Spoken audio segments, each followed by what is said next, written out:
left off from the other day and deal with the idea of increasing in our spiritual development and discipline. We know that when we sincerely come to the Master Yeshua in faith in what he has done for us, redemptively speaking, we know that he imparts that Ruach HaKodesh on the inside of us as a seed, as a down payment, as a earnest to grow in us and to grow us up in him. And so understanding that we are in these last days, we want to continue to grow and not be stagnant um, in our growth, because it's very important that we're able to stand against the unseen things. Because again, like I said before, we can think about the things that we've been through, but it's hard to think about something that you've never been through and try to get ready for it, or think that you would be ready for it without any type of practice. And the things that are coming, it don't seem like we getting no practice runs, right? And so we have to be sure that we intensify those things that the Most High has already planted within us, so that we can continue to grow, and so that we can move forward in Him. So what we want to do is we want to look at a few scriptures over here. I want to look in the book of Isaiah, chapter 26.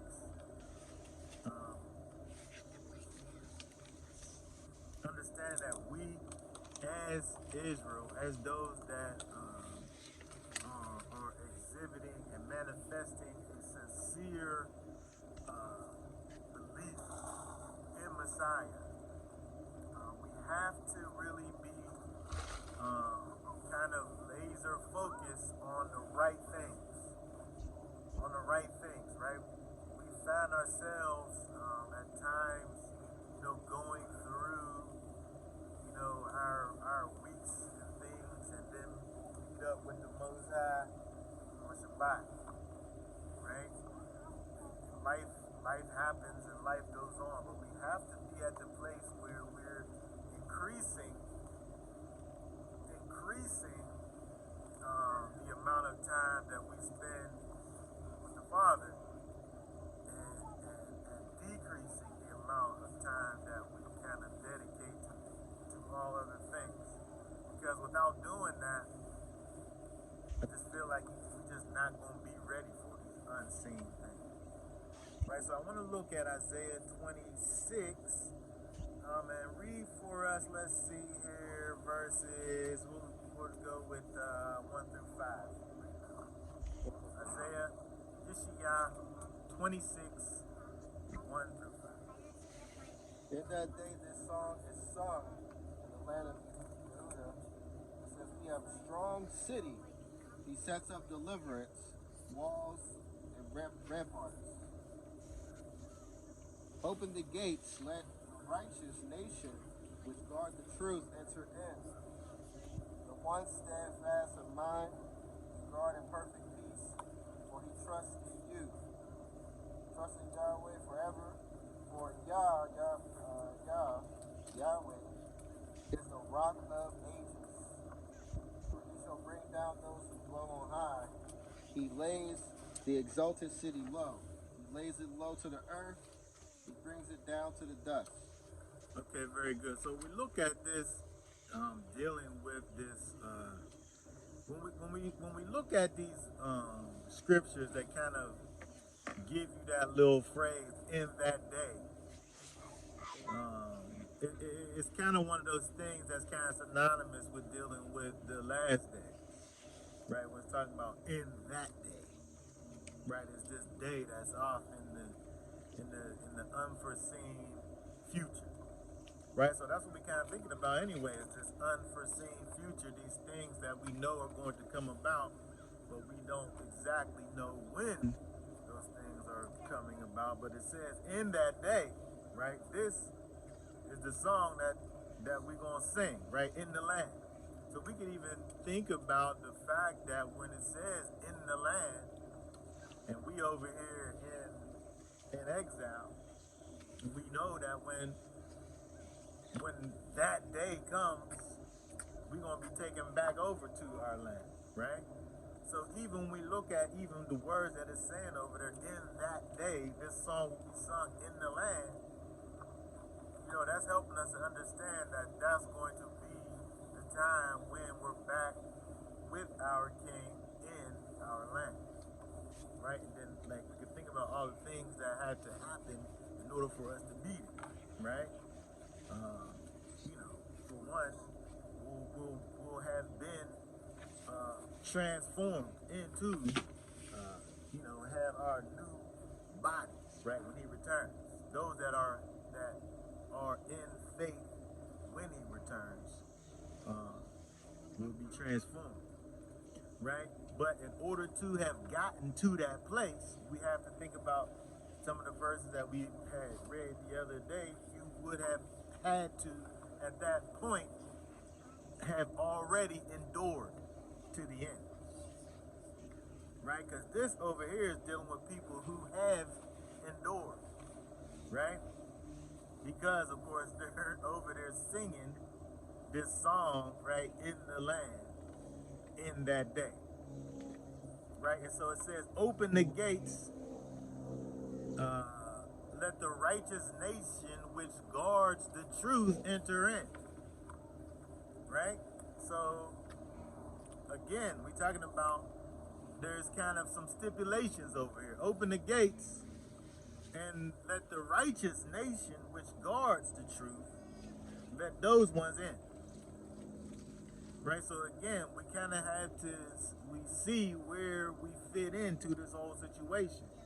Right, you have to be a certain way to be into this place. Again, we look at this word guard, um, to keep, to guard, that word shamar, is to kind of, you're fortifying something, right? You're making something be a way where it's not able to be taken out, or it's not able to be knocked over, right? It's not able to fall. You're guarding it, right? You think about, you know, the most precious thing that you have. You have that thing, I don't know, in a safe, or you put a lock on it, or you make sure nobody takes it. But over here, we're talking about the idea of guarding truth, right? We're a righteous nation which guards truth. And, you know, that's kind of how we kind of have to think about ourselves in terms of, you know, what we be is individuals that guard truth. We secure it. We tie it down. We make sure it's not taken, right? And so, again, we talked about this the other day. In order to even get to the place of guarding it, you got to know what truth is, right? If you don't know what the truth is, you can't guard it, right? And so again, we're talking about these are stipulations for those that even make it into the gates, right? To even make it to the place to be in that day, to be able to even have sang, to be singing a song. And then it kind of builds on that same idea, verse 3, the one steadfast of mind, right? You guard in perfect peace. So it's talking about the state that the person who's guarding that truth, the state that they're in, right? Steadfast of mind, right? There's not like teeter tottering or wishy washery, right? When we talk about steadfastness, you know, that is something that is synonymous with faith, steadfastness, right? If we're continually going back and forth in terms of how we be, um, that's not steadfastness, right? And over here it says again, the steadfast of mind, those are the ones that are doing the guarding, right? And so, we have to be that. Because again, this is talking about those who've already done it. That's why they're there in the first place. But if we think about the idea of enduring, we'd have to be enduring in this to be able to get to the place to do it in that day, right? And so when we think about even just our regular everyday lives, right? Are we being steadfast in mind and guarding the truth? It said, you steadfast ones of mind, you guard in perfect peace. Another part of the state of your mind in terms of how your mind is, in addition to its steadfastness, is in perfect peace. So it's not as if you're in this kind of state of unknowing or because that would be disbelief. That would be the opposite of faith, right? But it talks about the idea of you guarding in steadfastness in perfect peace.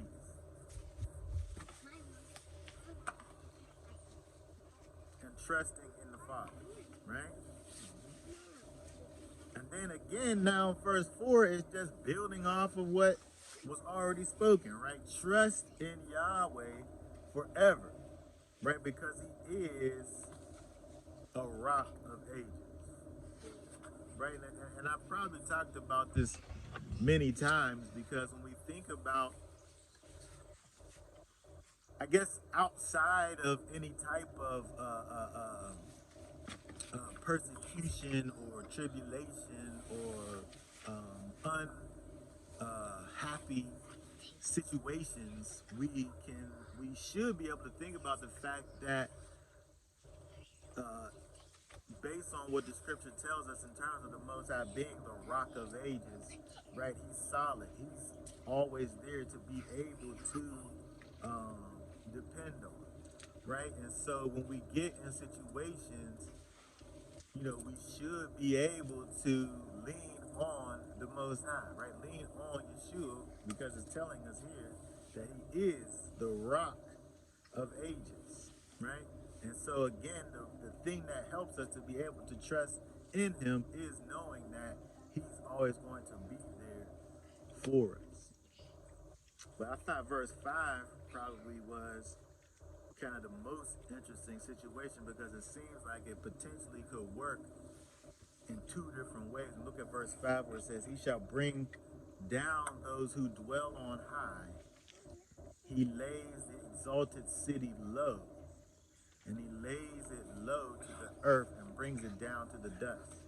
Now, first, I think you could think about those that are high, right? Where Yeshua talks about the first will be last and the last shall be first, where you have this kind of role reversal, right? Those that were the servants become the served, right? So we think about the idea of those that are, in control of things, in the ruling situations, right? Those that are on high, they are brought low, right? But I was also thinking about the fact of this dealing with this song that we're singing, and thinking about the thing that gets us there in the first place is something that's going on inside of our own selves, right? We were talking about our little sinful children earlier, right? With that pride that builds up, right? And that self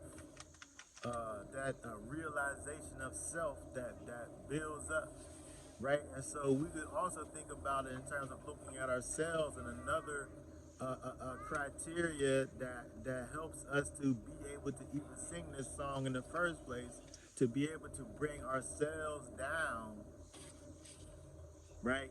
So that the Most High, the Ruach in us can be built up, right? He brings it down to the dust, right? Causing us not to think uh, uh, too highly of ourselves, not to become haughty or prideful. Because even walking in righteousness, even being a child of the King, um, can cause you to feel a certain kind of way about your own self, right? And then so you might even look at yourself a certain kind of way, which is actually pushing Messiah out of the way, because we're at the end of the day we're really nothing, only because of the fact that he chose us, right? And he empowers us, and and because of the strength that he imparts to us, are we able to do these things that he causes for us to do. So again, we look at verse 5. It could be looked at in terms of looking at those who are high and against us, and then again, it could also be looking at ourselves who are and can be high and against our own selves, right?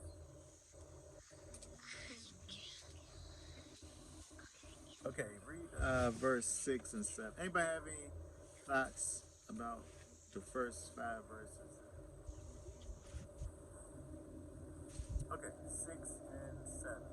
A foot tramples it down, feet of the poor, footsteps of the needy, the path of the righteous, uprightness, all upright one, you weigh the course of the righteous. Okay, very good. So verse 7 over there says the path of the righteous is uprightness.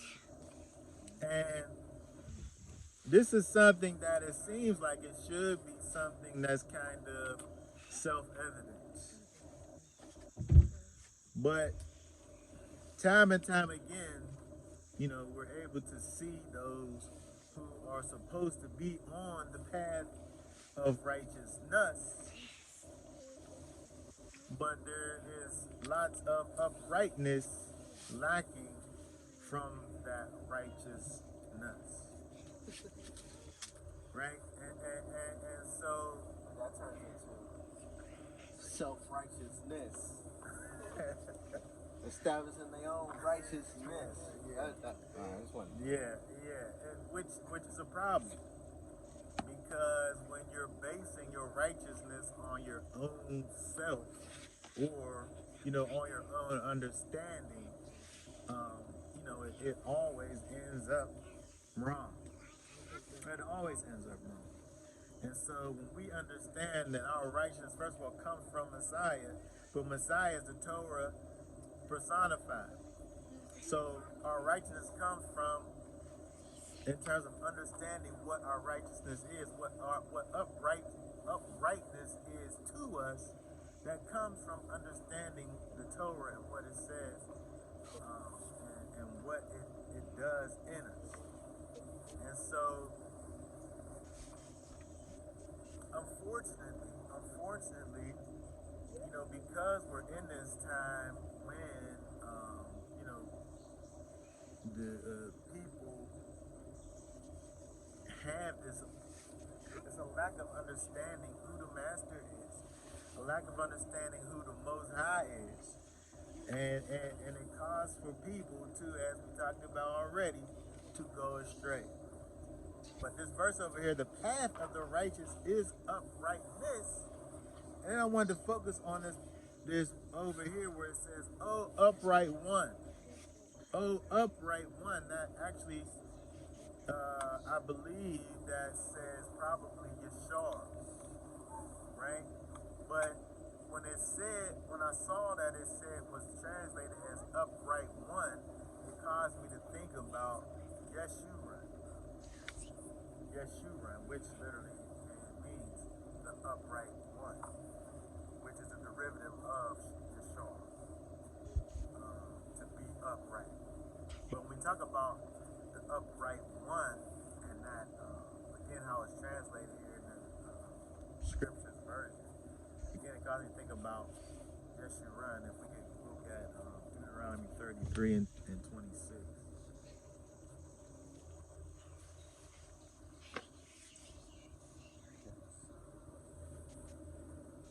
Oh, Yeshurun, there is no one like El, lighting the heavens to help you, and on the clouds in his excellence.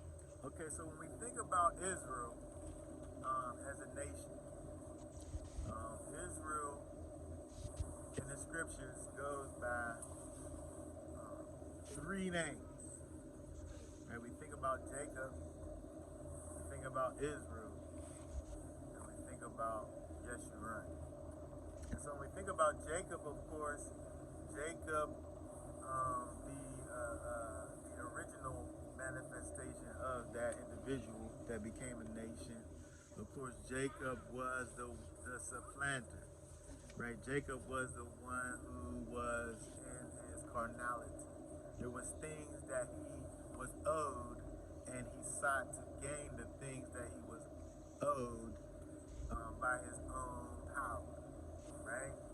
And so when we think about the idea of spiritualizing the concept or ideals behind Jacob, we think about it from that perspective in terms of, us in our carnality. And we see a lot of people in their carnality trying to attain righteousness, which at the end of the day is a type of righteousness, people doing things unto their own understanding and not having that clear connection to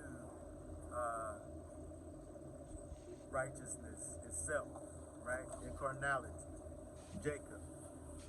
And then we see when Jacob wrestles with the angel, right, and then he transcends to the next level, right, where there's a spiritual connection there, right, but there's also a struggle that's there, right. And so we look at Israel in terms of the idea of the place in the spiritual development of the nation, and we see that part where there's kind of this back and forth part, because I talked about this before. When we look at the naming of Jacob, where he says, on this day,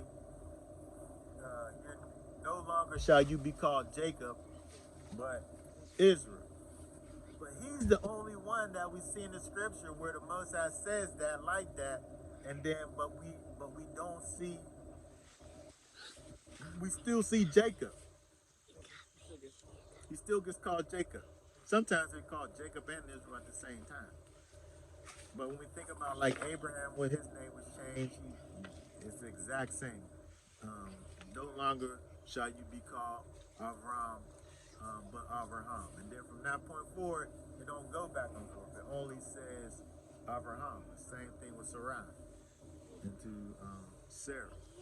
And so we see that with Israel, with the idea that him striving with Elohim, right? We see that kind of a spiritual middle ground where we could think about kind of ourselves where we are in this kind of situation where we have this tug back and forth, where we're striving with Elohim, but Jacob keeps on pulling on our heel, right, causing us to have this battle back and forth. But then when you think about Yeshurun, kind of the epitome of the spiritual development, that's that upright one, right? The place where Israel desires to be, that place where there is no more struggle, there is no more back and forth, there is no more teeter-tottering. That's kind of the goal. Yes, you're right, right? Being that upright one. And so, again, thinking about the idea of that spiritual development and spiritual discipline, right? We must strive actually to be upright ones. You know, when you talk to people and they say, you know, nobody's perfect, that's an excuse that you're making for things that you've done. When you sit up there and say nobody's perfect, right? When you if you talk to somebody who's talking about like sports or something like that, somebody talked to Michael Jordan or something like that about I said Michael Jordan's in his heyday, I should say. Somebody talked to Michael Jordan about perfection. He's not gonna sit up there and talk about nobody's perfect. He gonna say that he's perfect. And then you try to say that he's not perfect, and then he's gonna show you how he is. But when we're talking about righteousness, when we're talking about walking in the ways that the Most High set up for us, we set up these limitations for ourselves and say, you know, nobody's perfect, and I'm gonna mess up and like that. What if we dealt with our spiritual selves like like like say athletes did in terms of with their competitiveness about being the best in what they do? Because this is what you do. This is your identity. This is who you are, is a upright one, steadfast of mind, guarding in perfect peace. Right? And so why don't we go around with confidence in our righteousness instead of saying, "Oh man, nobody's perfect," making excuses for ourselves. Good. What that saying in the world is practice makes perfect. So even if you feel you ain't perfect, you need to be practicing. That's how you become perfect. That's right. And if you're not practicing it, what are you doing? Like it's something else that's filling that void. So I mean, you need to be practicing to be perfect. I hate that. Like they're over righteous. Yeah. They use that scripture, be not over righteous much and all that. Yeah, right? Like because your efforts surpass somebody else's, you being over righteous. Nah, I wish somebody called me that. I wish somebody would. Oh, thank you very much. that's the point. Thank you very much. You be called. The scriptures talk about he coming for the righteous. That's who he's coming for. Yeah, now you overdoing it now. Really? And so again, if we're thinking about this from a physical perspective, if I want to be all that I can be in this or that from a spiritual perspective, I'm going to be up in the morning practicing all my waking hours. I'm going to be practicing. The people, again, talk about sports. That's all we know about these days. We think about these people who are good at something. They're only good because they sat up here and did the things. I got another one for you. Go ahead. Military. Yeah. They do not. You can't be mediocre up and you getting sent home Or dead. or dead. Yeah, cause you can't. There ain't no room for. Oh, I ain't gonna be great in this and that. Nah. You watch them training videos. You know the Marines. You up at this time. They in your face. They making sure you good. They making sure you practice right. Yeah. Cause it's life or death, and Yeah. that's how we gotta take this. The scriptures say we soldiers of the Most High, so you gotta take it that way. Spiritually, you need to be. That's how you become good. Yeah, absolutely. And again, when we think about this in the context of Isaiah 26, and we're looking at those who are on the other sides opening the gates. On the other side, opening the gates, already at the place where they have endured already. That's where we want to be at. But in order to be there, we have to be over here striving to be these upright ones. Okay, let's look at some more scriptures. Let's look at Romans 8, 9, and 11. I'm not even going to talk that long today. We're gonna get some of these verses up in this and go ahead. 33 and 26.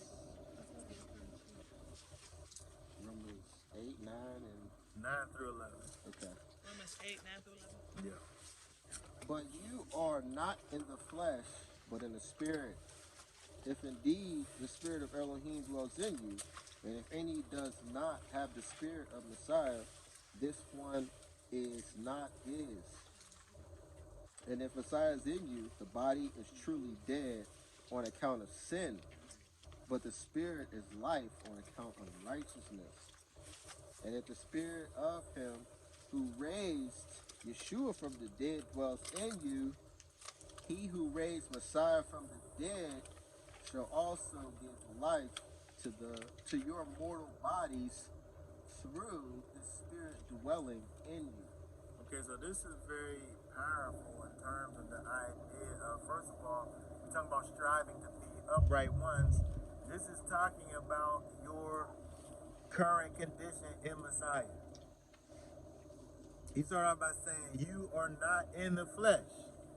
Well, yes, I am. I can feel myself. If I pinch myself, it hurts, right? But he's talking about right now. If indeed the spirit of Elohim dwells in you, then guess what? You're not in the flesh, right? Because the flesh is dead because of sin.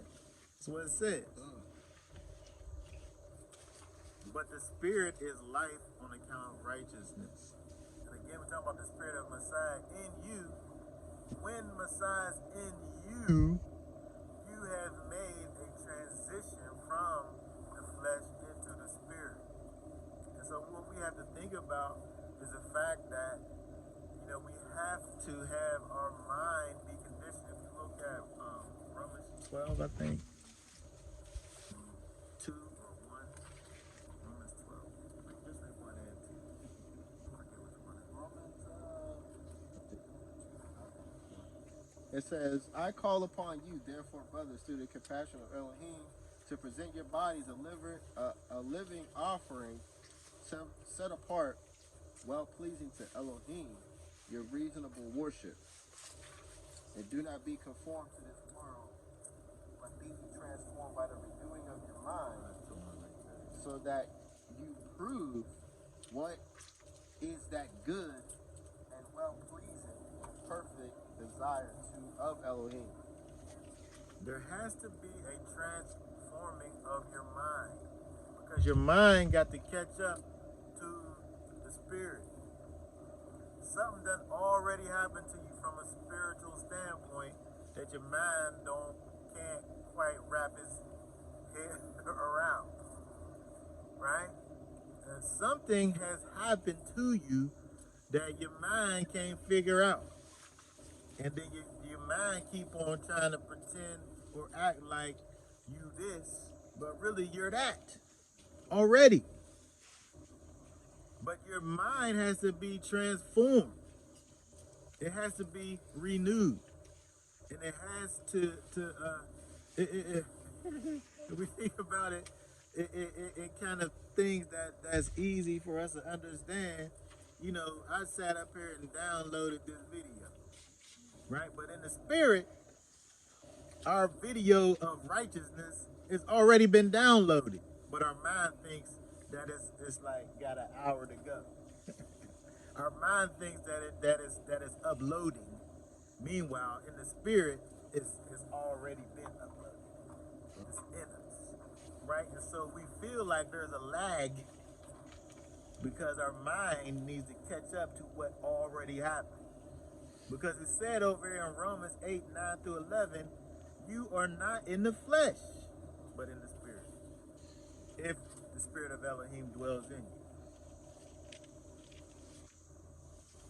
And so we got to think about these things in terms of our life of striving to be upright ones, right? Reasons to not make excuses for our unrighteousness, right? But reasons to strive for uprightness.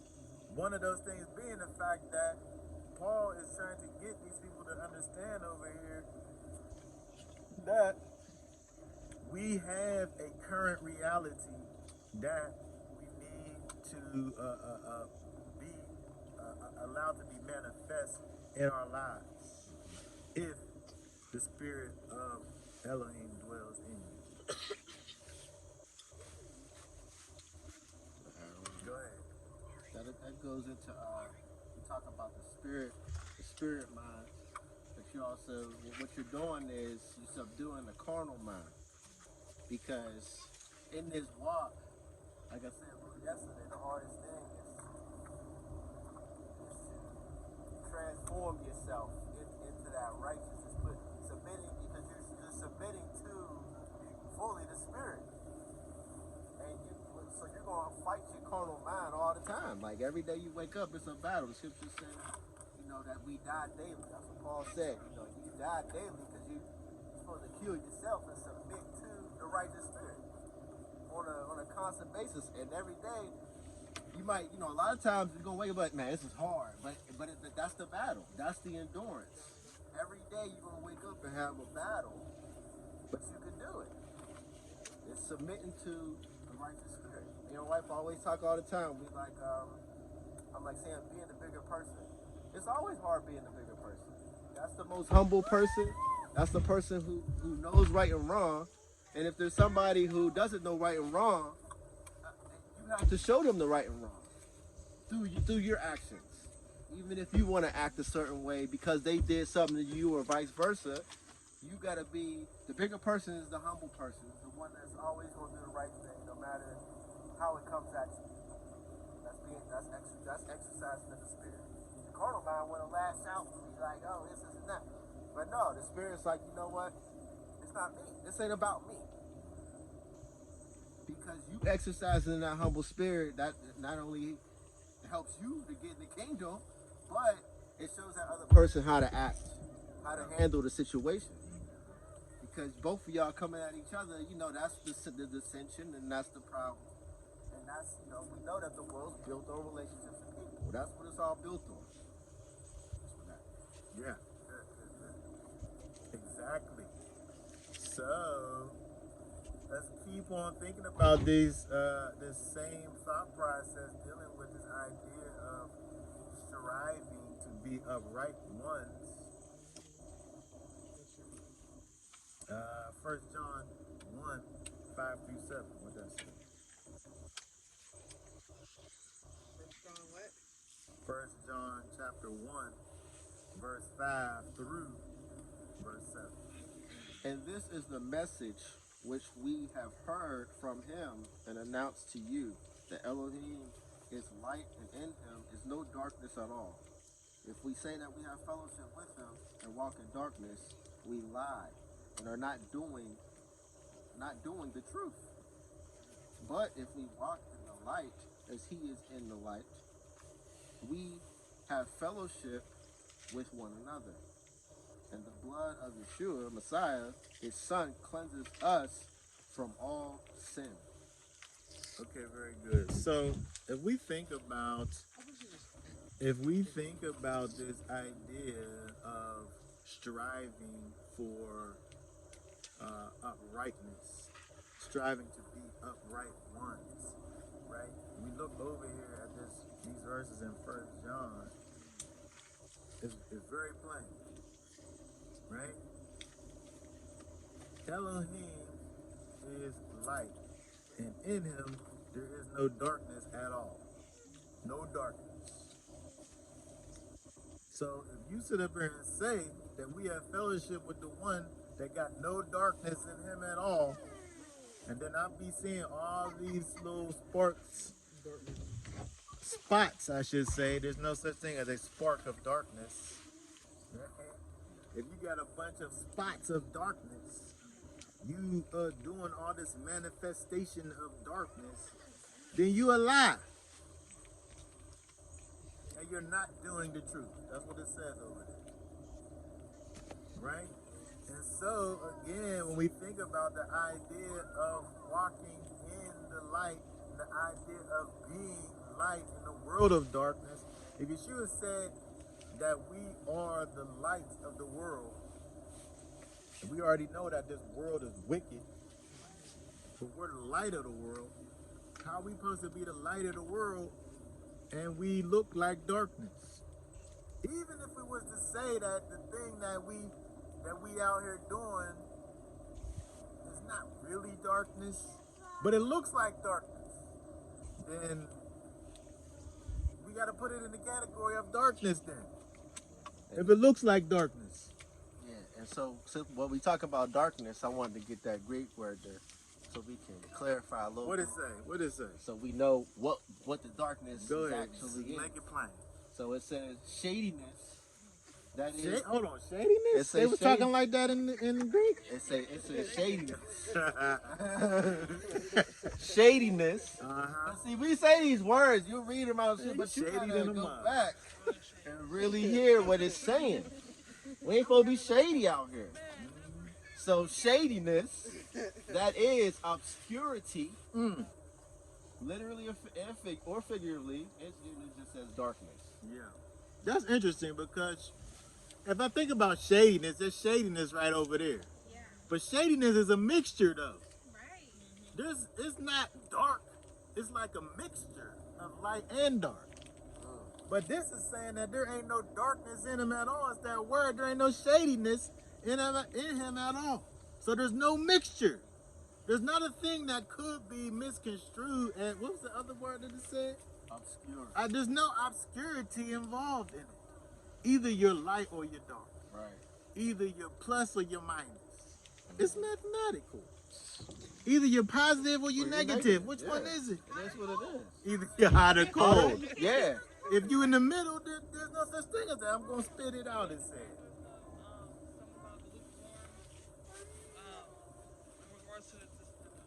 I don't get it. Yes, I know. I don't know why you gotta always bring my faults up. But I'm not the most high. I could like things that's lukewarm, but he don't like things. His ways are not my ways. I'll take some lukewarm food. It's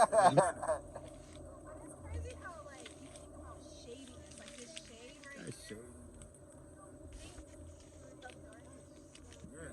Like you almost want to accept it, like it's not happening. Yeah.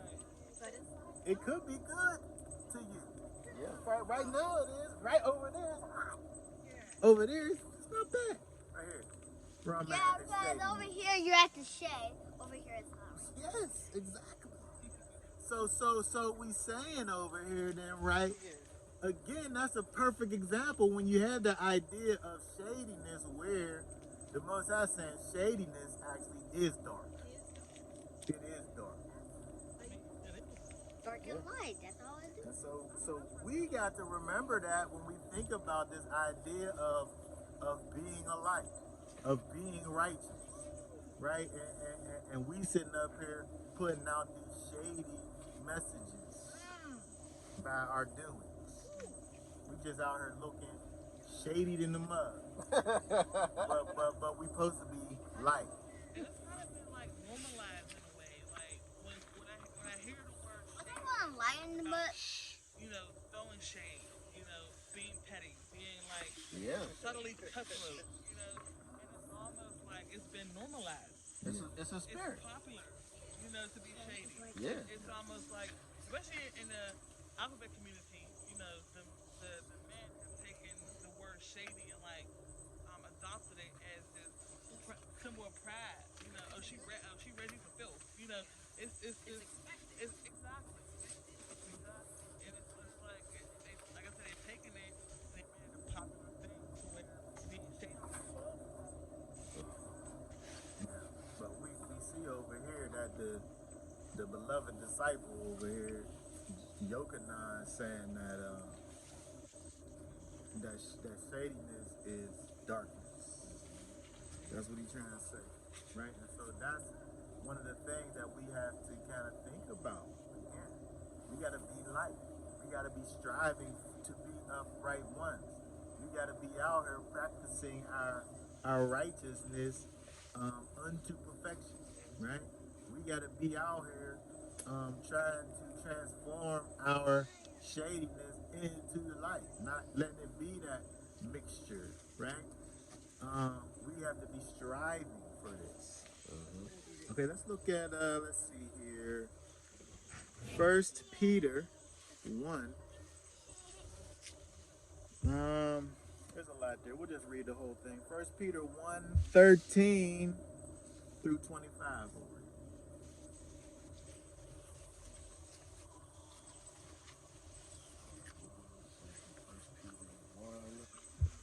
13. Yes. Start verse 13. Therefore, having girded up your loins, the loins of your mind, being sober, set your expectation perfectly upon the favor that is to be brought to you at the revelation of Yeshua Messiah. Hold on, stop right there. That's interesting. Where it says over there, hold on, you got to move that chair back, son. Move that chair back. You're gonna bump into the table. First Peter 1 verse 13 to 25. Yes. And 13 says, having girded up your loins of your mind. Now, when you girding up your loins, that's like how y'all ladies used to put y'all hair in a little ponytail and put Vaseline on your face.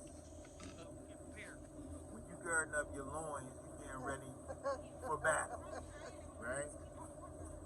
Right? Yeah, but you got there though, right? Yeah, see? I thought you were going to say, like, about to gather up our skirts to scrub the floor. Well, I wasn't going to say that. We're ready for battle, right? When you girding up your loins, that's getting ready to fight. Right? That's getting ready to fight. But it's talking about the loins of your mind, though. Right? Because we already talked about the fact that your mind got to catch up. Your mind got to catch up, right? And your mind can't catch up if you're not sober. Mind. Right? Which is, it can be a problem. Right? And so we have to have sober minds. You can't be ready for battle and your mind is in a unsober place. Right? You can't get to this place of desiring to be this upright one if you're not ready for battle, right? Set your expectation perfectly, it says, upon the favor that is to be brought to you at the revelation. Set your expectation perfectly upon the favor that is to be brought to you at the revelation of Messiah. Right? You are aiming exactly right at Messiah. Right? You trying to aim, you ain't trying to miss. Right? You putting your crosshairs right on Messiah. You ready to aim and shoot right over it. Go ahead, 14. As obedient children, not conforming yourself to the former lusts of your ignorance. Former lust is said. It didn't say of your lust. Former lust. The lust that you used to have back in the old days before you became in Yeshua, back when you was in the flesh. Right? It said former lust. That's important that we look at that because it's not talking about this is talking about your current reality. Your former lust. He's talking to, Peter's sending these letters out to these groups, these congregations. They wrote these letters and then they put them in rotation so that people can increase in faith. Right? They literally took these letters from place to place back in these days to be put out and be things that help people to become stronger in faith. Right? And so it's sitting up here saying, calling these lusts your former lusts and your ignorance. Go ahead. Instead, as the one who called you is set apart, so you also should become set apart in all behavior. In all your behavior, you should be set apart. Not in just like your quote unquote set apart things that you might do. Like there's set apart things that we do. Right? It's not even like a gray area when you do like set apart things. But it said that you should become set apart in all your behavior. So there should be a set apartness that's attached to all of the things that you're doing, whatever those things may be. all of the things. There needs to be a set apartness, a consecration to holiness attached to it. So if you cooking some food, there's some holiness attached to it.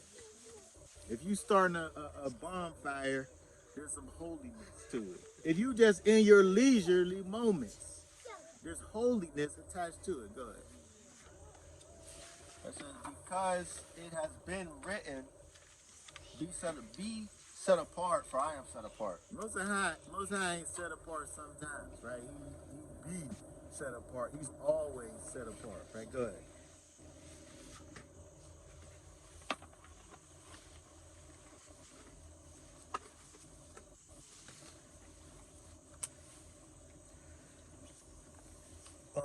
Let's see, what is that? Verse 17. That's 16. It says, and if you call on the Father, who without partiality judges according to each one's work, pass the time of your sojourning in fear, knowing that you were redeemed from the futile behavior inherited from your fathers, not with what is corruptible, silver or gold, but with the precious blood of Messiah, as the Lamb unblemished and spotless. Okay, so again, we have this kind of undertone of a past thing that already happened, a present state where you are spiritually that your mind got to catch up to, right? You were redeemed from your futile behavior inherited from your fathers. That was what you was. But now after you've been redeemed, right, by this incorruptible thing, this precious blood of Messiah, who was, as it says, unblemished. Go ahead. Verse 20. Foreknown indeed before the foundation of the world, but manifested in these last times for your sakes, who through him believe in Elohim, who raised him from the dead and gave him esteem, so that your belief and expectation are in Elohim. Now that you have cleansed your lives in obeying the truth through the spirit of unfeigned brotherly love, love one another fervently with a clean heart, having been born again, not of corruptible seed, but incorruptible, through the living word of Elohim, which remains forever. Because all flesh is as grass, and all the esteemed of man as the flower of the grass. The grass withers, and its flowers fall away, but the word of Elohim remains forever. And this is the word announced as good news to you. Okay, very good. So we want to kind of think about this on an ending note in terms of this idea of striving, right? We're striving to be who we already are, upright ones. Right? We're striving to be what we already are. We're striving to be what the Most High already has declared over us, right? And we only have the hindrance of our mind that needs to be transformed by the word, right? Yeah. But if you don't have that word in you that's watering that spirit seed that's been planted in you, then you're going to be forever being led by your mind and not the spirit that's in you.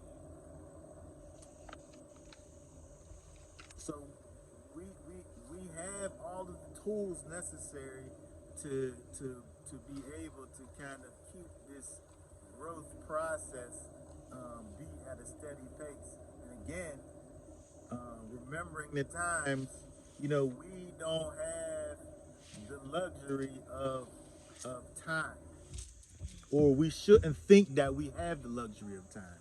I don't know what the time frame is, but we shouldn't think like we have the luxury of time. We should think the opposite, like we don't have time, right? And be on this mission for perfection. Yeah.